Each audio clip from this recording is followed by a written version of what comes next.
Great evening. The time is now 7 o'clock p.m., and we will go ahead and get started.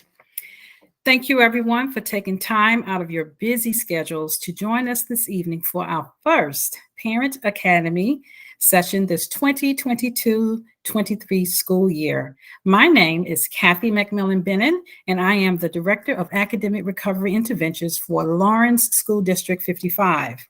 We are excited to have Ms. Sheila Caldwell from the Heart to Heart Foundation as our guest this evening. She will be sharing valuable information regarding 5 steps to a healthier school year. At this time, let's hear from our guest, Sheila Caldwell.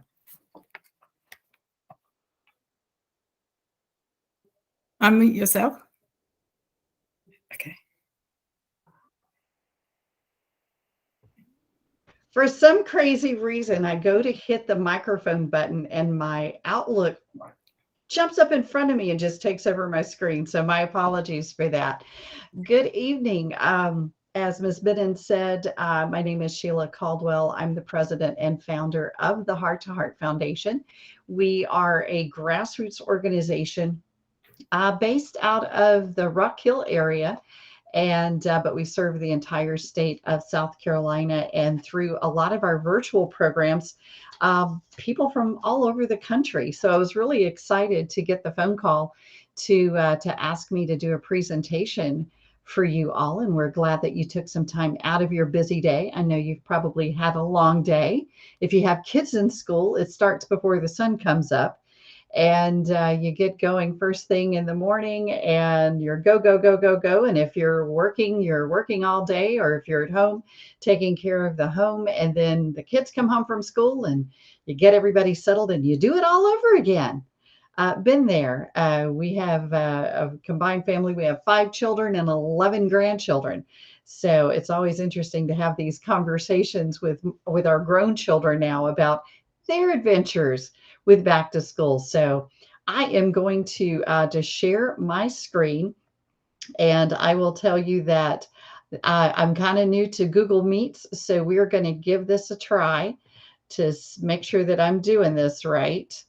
I may have to have a little bit of help there, Miss Bennon. I need to get to my PowerPoint, and it's telling me to share tabs, but I'm not seeing where I can share my screen. Maybe I go to a window. See, there we go. There's that window. Okay, you see it? I do. Let me try to get to I don't need that. I need I need my PowerPoint is what I'm looking for. Okay, do you have it pulled up already? I do. Okay. If you click on that tab, it should show, and then you can share that particular screen once you get it pulled up. Let's see. Select a tab to begin. It's showing me everything but that. I wonder if I go to my Canva, you think that might be easier? That could be. Mr. Frady, if you can hear me, can you give us some direction? Let's see here. Let me go to my Canva and see if I can do it from there. Usually I share it from my PowerPoint, and it pulls right up on my screen there. So this is a little different, but that's okay. We'll make it work. Can you guys see that at all? Yes, I can. Hot dog. I love it when a plan comes together. Okay. Because I haven't done a whole lot as far as sharing through Canva. Usually I just put it in PowerPoint and go from there. All right. So Ms. Bennon, everything looks good, right? Well, what I'm looking at is looks like a form letter. It says at the top, there it is. There's 5 steps for a healthier school year. Hot dog. Okay. Yes, ma'am. We're good to go now. Technology is wonderful when it works, or when the person who's working it knows what they're doing. So thank you. I'm having a learning curve here, but that's okay. So as I said before, we're the Heart to Heart Foundation, and Healthy Blue South Carolina and Comporium are graciously funding our programs around the state. So we appreciate that. So before we begin, we always want to make sure that anyone watching our programs understands that this is for educational purposes only. The information that we share during our presentations are never intended to diagnose or propose treatment of any kind. If you have any specific questions about your health or your child's health, please make sure you refer those to a professional health care provider. So, got that out of the way, made everybody happy. So, some tips for parents. So, I can't see everybody's faces, but I can assume that if I ask how many of you experience stress with even trying to get back to school. But then during the regular school year, I think everybody experiences that stress. It's stress in the morning. And for a number of years, I was a single parent and I commuted 30 to 45 minutes to work. And so there was the stress of getting everybody to school, making sure everybody ate something different before they went to school. Did you have your homework? Did you have your gym shoes? Did you have your money for after school? Who was picking you up? That phone call that would happen in the middle of the day. And then, of course, when you get home in the evening, making sure everybody is fed and bathed and homework and wow, yes. So that's the school year. And that's just the parents' part of it. So we're going to talk about some tips to help you. And one of the things, and I've learned some things recently that I wanted to share with you all. But my first tip for you is to set realistic expectations and to help your children understand their personal learning style. If you have more than one child, you have more than one personality. You probably have more than one learning style. Some kids, like the way I was when I grew up, actually can have two of these or more of these learning styles, which can make it very, very challenging. Sometimes there are some learning issues that you have to work through. My son, our youngest son, had a lot of challenges through school. And I think through most of his school years, I think I did as much of his homework, sitting down with him at the kitchen table. It felt like we had school after school, trying to help him with some of his challenges. But good news is, he's grown with 3 kids of his own. He's doing great. We got all through that. Life is wonderful. But, learning how your child learns can help you. Because if you've ever sat down with your child, how you learn may be different than your child, and you're trying to help them with homework. And there are times I felt like we were just talking 2 different languages. But some children, they're visual learners, right? They like to see and observe things, pictures and diagrams and written directions. That's what they also refer to as spatial learning. And they learn through sight understanding information when it's better presented to them in a visual way. They like those visual aids. The auditory is just like it sounds. They learn better when the subject matter is reinforced by sound. They would rather listen to a lecture than read notes. And very often they use their own voices when they're studying. So if you have those children that read out loud to themselves, or when they're studying, they're basically reading back to themselves. Those children, that's how they learn, is that auditory reinforcement. And they may be a little slower at reading, and sometimes they may ask you to repeat things a lot because they need that auditory reinforcement for what they're hearing. Of course, kinesthetic or tactile learners, those are the kids that learn by doing. They like to act out events. They like to use their hands to touch or handle to understand concepts. Those types of learners might struggle to sit still. And they're often really good at sports, though, or they like to dance. They may need to take more frequent breaks when studying. And I think when I mentioned our youngest son, when I understood how he learned, it really made it interesting because he had a very specific way that he could do math. And I had never seen anybody do math that way, but he had to be able to really touch and feel. And he was that tactile learner. and he needed those breaks. And once we kind of figured that out and was able to help him, things began to click. But I think understanding that really helped me too as his mom. Reading and writing learners, they prefer to learn through written words. And sometimes they overlap with visual learners, but these type of learners are drawn to expression through writing, reading articles or books, writing in diaries or looking up words in the dictionary and searching the internet for just about everything. If I had to pick one for myself, I would probably be the reading and writing learner, because I was one of those kids that if I had to study for a test, if I wrote it out several times, it stuck. I could kind of like close my eyes, and I could see what I had written. Um, and that's a nice thing, but not everybody learns that way. But a lot of things that I've learned recently because of COVID, because of the shutdowns and the virtual learning and even the hybrid learning that children are experiencing today. One of the things I've learned recently from some of my peers is that children now, it wouldn't be unusual for a child maybe to have two of these learning styles, but now they're actually having more of these learning styles. And all of these learning styles can be used in this hybrid world that our kids are finding themselves in now. So before, where they might have been strictly reading and writing, this may be reinforced with visual or auditory. So our kids are not really into just one style anymore. And I think finding out how to help them at home and relating that to your own learning style can really be helpful, and it can help you set realistic expectations, because I think sometimes early on getting very frustrated with them when they're trying to do their work and you're trying to explain it and you're not on the same page, and not understanding how they absorb that information and how they learn.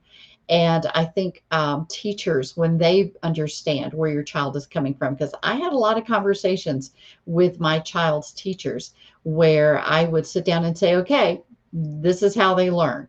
And this is how they best respond to try to help them, because there were some challenges there. But it's great when the teachers pick up on this and they can help move them along. So the second tip I have for you to help you with this school year is to teach your children some relaxation techniques like deep breathing that they can do at school when they start to feel stressed out, or they can do them at home. They can really do them anywhere, because I think all of us would agree that the last few years have been especially stressful, and we're starting to see it manifest itself in different ways with our children. Kids have always had stress in school. One of our kids, when he was younger, had a lot of stomach aches. He had a lot of, just physical. It would manifest where he didn't feel well and he didn't want to go to school. And it took us a while to kind of figure out that the physical manifestation of that was from the stress that he was feeling. He had developed a tic, and that was all stress driven. And once we understood that and got to the root cause and helped him work through that, all of that got better. But teaching your kids I know when we go to different conferences or our HR, or we may see this online, but this really works. One of the methods I use personally as a heart attack survivor, because I'm a type A personality and I get stressed really easy and I bring my own kind of stress along. But I use the 4, 7, and 8 breathing technique. And this is something that parents can do. I would say older children could do, teenagers especially, but it's really easy. The first thing you do is you breathe in through your nose for 4 seconds, the count of 4. So breathe in through your nose. 1, 2, 3, 4. And then you're going to hold that breath and breathe in from your diaphragm, from your belly. So you get a good deep breath. And you're going to hold that for 7 counts. 1, 2, 3, 4, 5, 6, 7. And now you're going to blow that air out through your mouth for 8 counts. So 1, 2, 3, 4, 5, 6, 7, 8. Whenever you're feeling stressed, and I'll let you in a little secret, I do this a lot in traffic. I get really stressed out in traffic. I get stressed out on the highway. I do a lot of deep breathing. There are times too when if I get really stressed in a situation, I'll kind of excuse myself. I'll go to the restroom and just kind of go in there and do some deep breathing. But you can do this and you can do it by yourself, and people don't even really know that that's what you're doing. Um, and your children can learn to do this, and they can learn to count. Even younger children can learn to do this because they get the idea of how long they should hold their breath. I would suggest no more than like 3 or 4 times, because if you do it too much too soon, you can get a little dizzy. But this is a good way to kind of decompress very quickly. But one of the things I like to teach younger kids to do, like our youngest grandchild is 4. So toddlers or preschool kids, kindergartners, early elementary schools, is something called teddy bear breathing. I just think this is so much fun. And this is something you could do at bedtime, because if you have a child that has trouble kind of shutting down at night and getting quiet and getting still, the teddy bear breathing is something that might help too. So what you do is you let them get their favorite cuddly. If it's a teddy bear, if it's a monkey, whatever it is that they like to, their little favorite stuffed animal that they like to snuggle with. And they can lie down on the floor, or they can lie down on their bed. This could be a bedtime routine.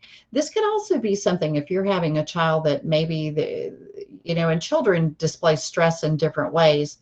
But if they're in a particularly stressful situation and you're seeing that stress and you're just trying to calm them down and recenter them, this is something that they can do. But if they can even lie on the floor, lie on the bed, the sofa, put their favorite cuddly on top of their tummy, like we have in this picture here. And what you're going to have them do is close their eyes, and you're going to have them breathe using their diaphragm, using their belly, so that their cuddly is going up and down. And they can do that really slowly. So it's a little bit of a game, but they go up and they go down, and they're breathing in through their mouth, and they're holding it for a little bit, and then they're blowing it out, but they're making that cuddly go up and down, and you get that oxygen through their bodies, and you help them recenter themselves. And this is a really good way to teach them how to kind of manage that time on their own. And as they get used to doing it, they can go grab their cuddly and do this for themselves. But this has been a really effective tool for younger children. So tip number 3, make sure your child gets plenty of sleep and starts the day with good nutrition. And I know how it is to raise teenagers. We were all teenagers. Some of you may have teenagers. We certainly raised ours. And, I was the type of teenager that I tried to see how much I could cram possibly into one day, and would get up the next day and do it all over again. I probably, as a teenager, did not get enough sleep. But teenagers actually need more sleep than younger kids, because their bodies are changing at such a rapid rate and their brains are still maturing. But your children need sleep, and you decide what that sleep routine is. But consistency is really important, that they know when it's time to go to sleep. And you need to make sure that they're getting that 8 hours of sleep at least, so that they are able to have that restorative sleep and ready to go for the next day. And of course, that good nutrition is really important, because their brains need it to function. If you think about it, while your child is sleeping, they're not getting anything in their bodies. Their body's kind of shut down. The brain is shut down. They need that nutrition to wake that brain up and get them going, so that when they get to class, when they get to school, they are not only ready to learn, but they're able to learn. Good sleep, good nutrition is really important to learning. So let's talk about what to feed them for breakfast. Now, I'm going to let you in on a little secret. Most children in America get more than half of their daily added sugar allowance before 9 a.m. Most children in this country are going to school with a lot of added sugar in their system. And that is not going to help them learn. That's going to create crashes. Then they're going to hit lunch and they're going to carb up and sugar up and they're going to go all over again. And the afternoon's going to be that way.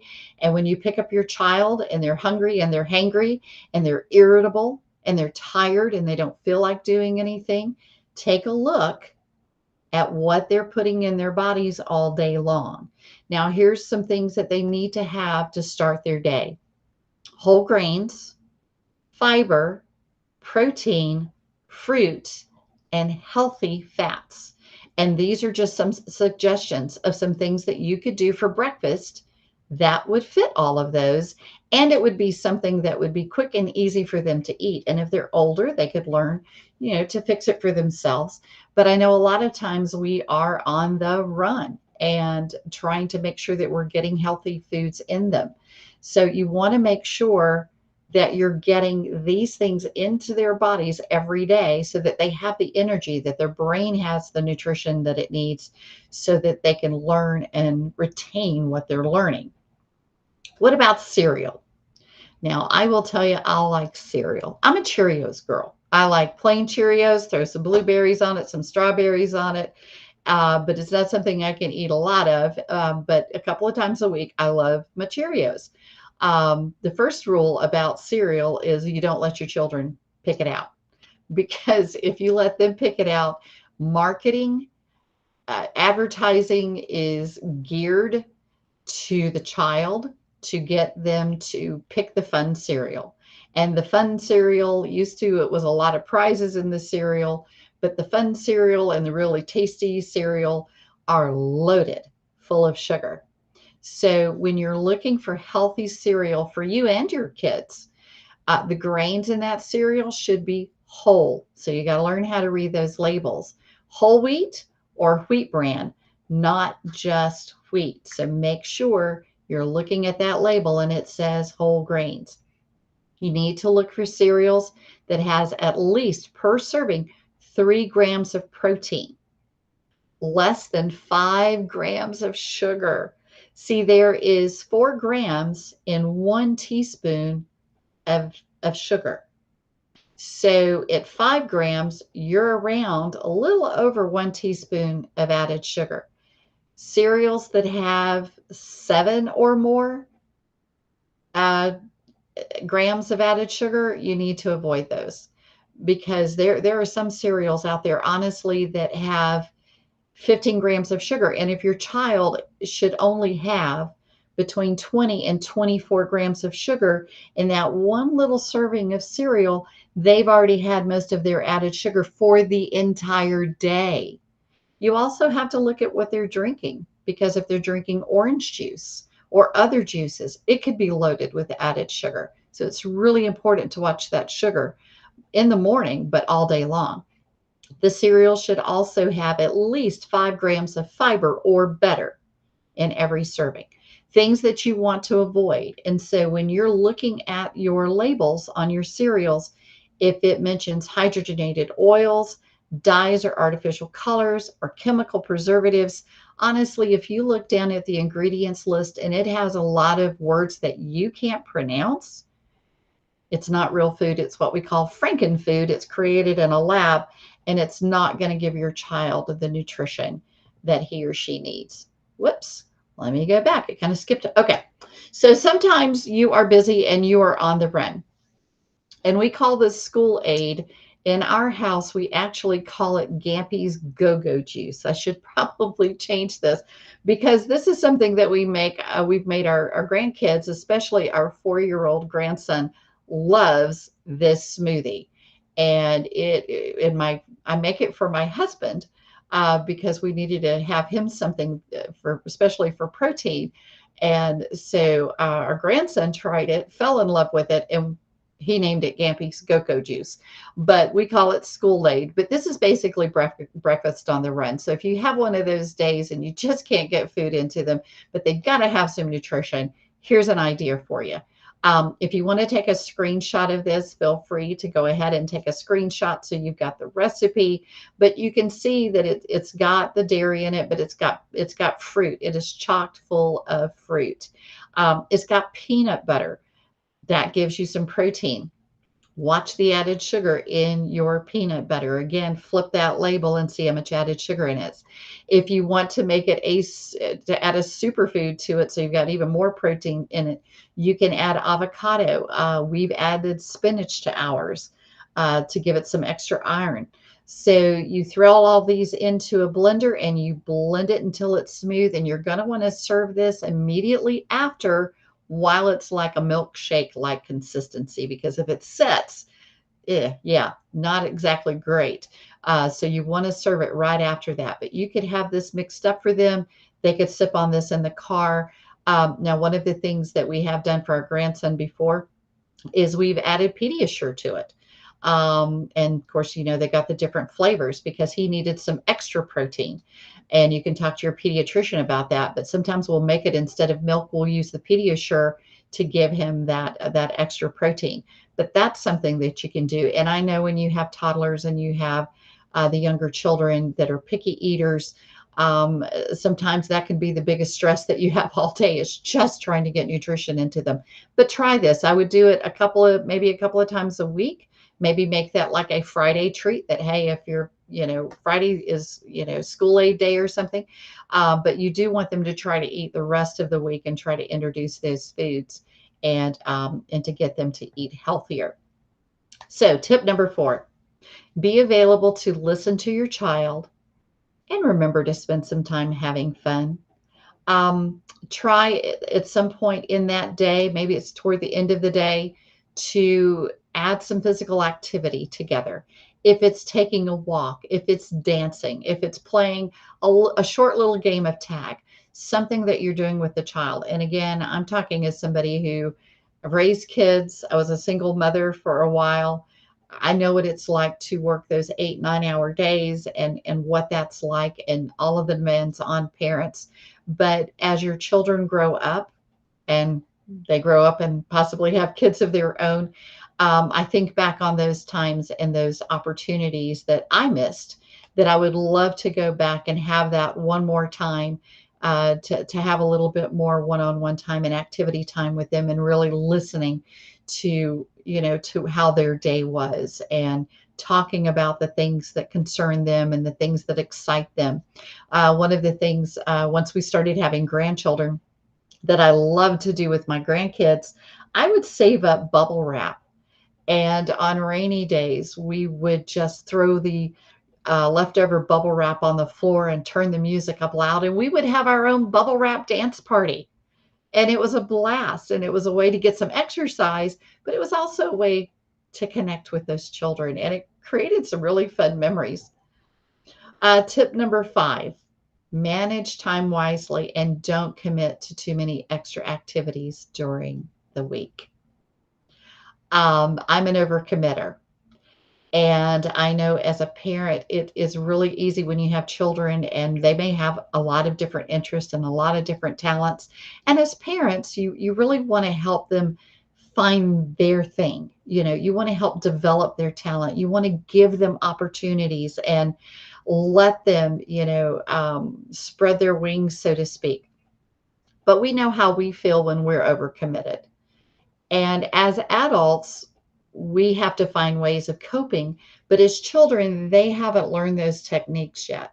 So when they are experiencing that feeling of overcommitment, and they've got so many things that they want to do and maybe they're into, and then you're adding homework into that, and then you're adding, you have dance or you have other activities after school, and it's 8-9 o'clock before you're getting dinner, and you've got to get homework, you've got to get a bath, and you're trying to get them into bed. You can see how kids could get really burned out real fast. And so, it's okay to say, let's find the one thing that means a lot to you that you want to try this year. And let's do that, because you could see how all of that stress could build and build and build. And it stops being fun after a while. It stops being fun for everyone. And plus, I know as parents, especially if you have more than one child and you're running from soccer to football to baseball to band to dance to whatever, you tend not to eat well because you're always eating on the go, and you find yourself as a parent gaining weight and not getting the nutrition that you need, and the kids are eating in the back of the car. And this is kind of the American way of life, but it's okay to pull back and do what's best for you and to figure out what works for your family. But make sure you're kind of measuring that and watching your child and looking for those signs of stress. And this is really, really important. We partner with NAMI for a lot of our programs, and especially when it comes to working with families, and know when to ask for help. So when you have a friend or a family member, it could be your spouse, it could be your child, it could be you. But when you start feeling like things are unraveling and you need help, NAMI is there for you. And they have chapters all over the state. They're a national organization, but I have put the NAMI website address and the phone number there for you. They have a lot of really great programs for parents and for families, and they teach you how to kind of spot, when your loved one might be in trouble or might need help, and what you can do next. And they have a lot of programs that are available online, and they are free. And they, like I said, we work together on a lot of projects in the community because, when we talk about heart health, um, good nutrition, and exercise, not smoking are three of the biggies when it comes to protecting your heart health. But so is your mental health, getting help for stress and anxiety and depression. That is as important to your heart health as taking care of your physical body. So if you feel like you need help, and I'm sure your school district has some mental health resources as well, take advantage of those, because those are there to help you. Now, what we have with the Heart to Heart Foundation, if you go to our website, you're going to see, if you click on resources, and I'm always adding more things there, and we send out even more in our email newsletters, but there are plenty of free heart health educational materials there for you and your family. I actually have one section of our website that's really just for parents and kids, because there's some one sheets there that you can download that will help you teach your kids how to pick healthier foods using a traffic light. That's a lot of fun. How to go through your pantry, how to read labels, how to shop, how to plan for your meals when you're trying to eat healthier at home.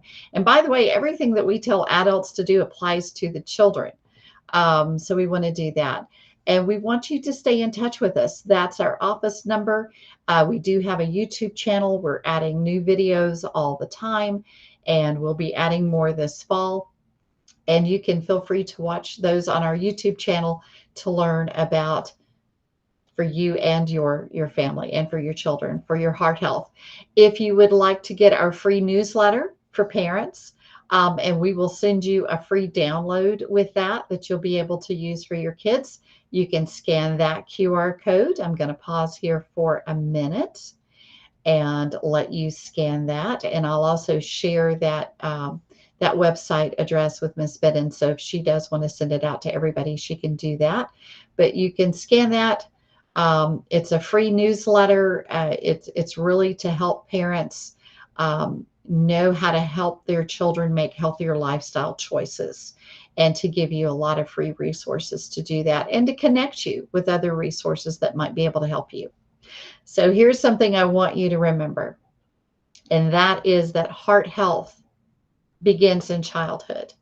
And the statistics that are out there when it comes to heart disease is that, typically they say heart disease begins in childhood. I prefer to think of it as heart health begins in childhood, because we have a growing percentage of the children in this country who by the time they are 10 and 11 years old, all are already on high cholesterol medication. They're on high blood pressure medication at that age. They are diabetic. They are pre-diabetic. 1 out of 4 teenagers in this country are pre-diabetic. And that all goes back to what they're putting into their bodies and what they are doing for their bodies. I cannot stress that enough. At the very heart of this is good nutrition. They need to eat real food. But when you eat a lot of processed foods or fast foods or convenience foods, you're getting too much sodium, too much sugar. You're not getting enough protein. You're not getting enough fiber. They need those fruits and vegetables every day because not only is it fueling their bodies, but it's helping their brain develop. And we know how important that is. We know that smoking is bad for us. Secondhand smoke is just as bad. So watching those things, and again, we've already talked about mental health, but starting that in childhood, teaching them now so that as they grow up, they have those healthy lifestyle habits so that we're not having a conversation with them when they're in their 40s and 50s about the risk factors that they have for heart disease so that we can keep them from having a heart attack, which is most of the conversations that I have every day. Most kids in high school, by the time they're a senior, already have at least one risk factor for heart disease. And the good news I want to give you as a parent is that it does not have to be that way. Most of the risk factors that lead to heart disease can be prevented or managed. And the prevention starts right now with you and your children in your family. That's where it starts. And if they learn to do this now, you're teaching them good habits for their entire life, and you can help them avoid a lifetime of health issues, not just heart disease, but many other diseases that are all related back to what we do for our bodies. So just remember that the better you love your heart, the longer it can love you back. And that is my presentation. So I'm going to stop sharing and see if you all have any questions. Let me see if I can get back to the screen here. Awesome. I found it. Yes. Thank you so much, Ms. Caldwell. Like she said, do we have any questions for anyone who's viewing with us or who's joined the call tonight? Any questions? Just unmute yourself and ask away. Okay, well, if we don't have any further questions, I would like to thank Ms. Caldwell again for this wonderful, just packed with so much great information. In fact, I'm taking notes. I was taking notes and thinking about things that I could do to help myself as an adult. Yes. So yes, so this is good information for parents as well. And just to sort of recap some of the wonderful information we received this evening, let's not forget about the breathing techniques that we can use to help calm ourselves and to teach our children so that they can have better coping skills with stress. And I cannot wait to try the smoothie recipe. So thank you. I will be doing that tomorrow morning. Just thinking about ways to manage our time. I know as an adult myself, I tend to overpack and overbook, and that's not a very good habit.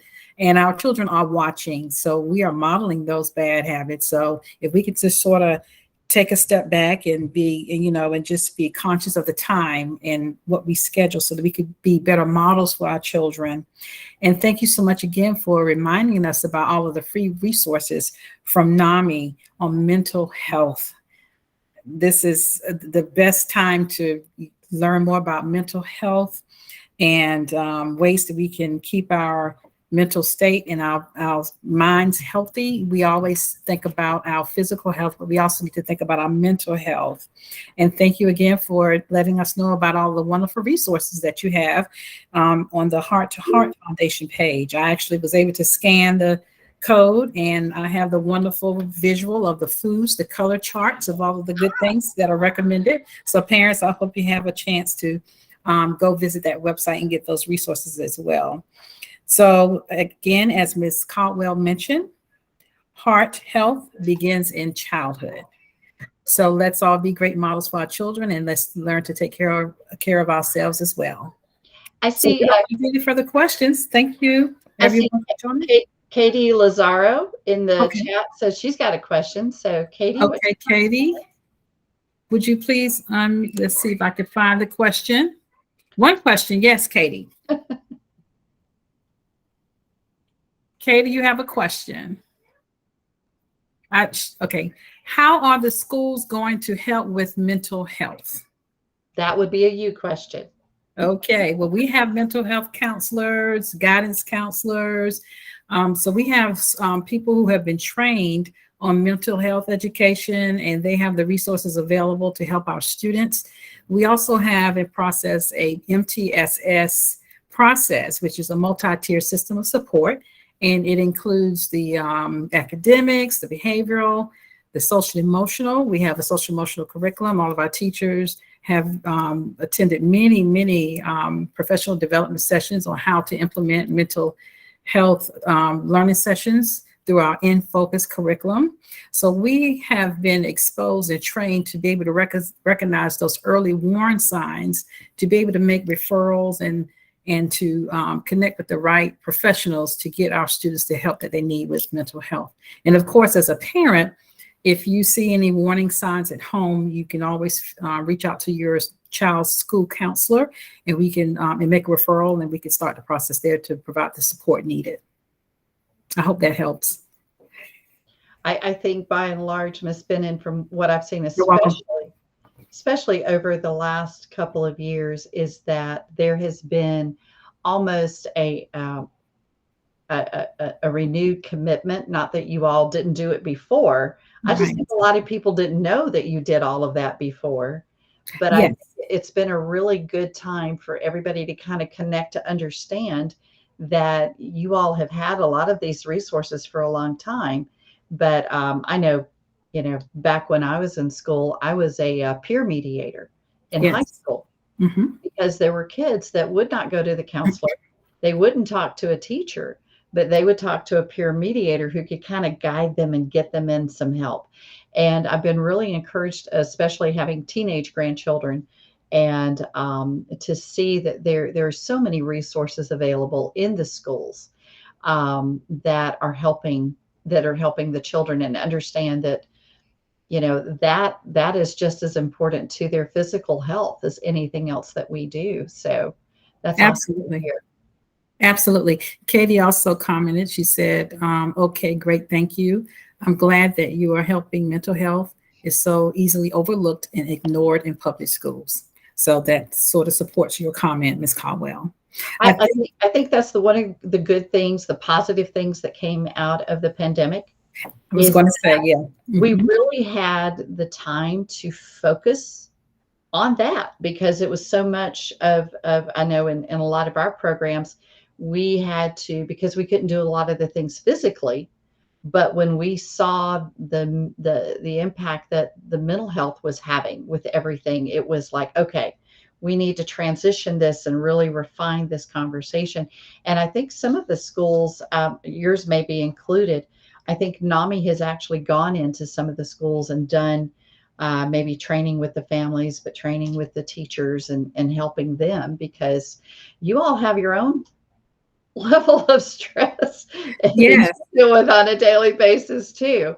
But, absolutely. And I would also like to say and share with everyone that our personnel director, Ms. Renee Madden, and her team has done a phenomenal job in making sure that the employees of the district have access to resources available to them to help sustain healthy mental health, because the adults need the support as well as the students. So we have support for all involved. So that's been really, really good. And COVID did amplify the problem and sort of exposed the issues that were already existing, like you said.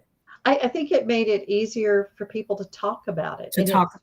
I know even with, like I said, our teenage grandchildren, I think prior to that, they would have been maybe a little reticent to have asked for help or shared. And I think everybody through this, we were able to really open up that dialogue where it's like, okay, just like I need help to lose weight, or I Yes. need help to sleep, I need help with this stress, I need to help Right. with this anxiety. And I think people feel, hopefully they feel less marginalized or diminished, because it used to, if you went to your doctor as a woman and you said, I feel anxiety, well, they would just write you a prescription and get you on out of the office because they didn't want to have that conversation. That's Now right. they understand that, well, this is a big deal. Mhm. Stress can really impact your health. And so I'm glad, if nothing else, that parents know that they can reach out and the kids know that they can reach out. And these are conversations that we can have. It's been too long coming. It's been too long, and I think it's here to stay. I think Yes. enough information is available now that people have embraced having the dialogue and the conversations about it, and also being able to see the success of being open and getting the help that they need. I don't think it's going to go away. At least I hope it doesn't. I don't think it will. I don't think it will. I think it really opened up a lot of doors. And I know the NAMI chapter that we work with very closely, it seems like they constantly, and you can check the chapters in your area, but they Okay. constantly have programs for families and, for parents that they can tap into in the evenings like this, where they Mhm. might not, after work. So there's lots of resources out there. So that's awesome. Yes.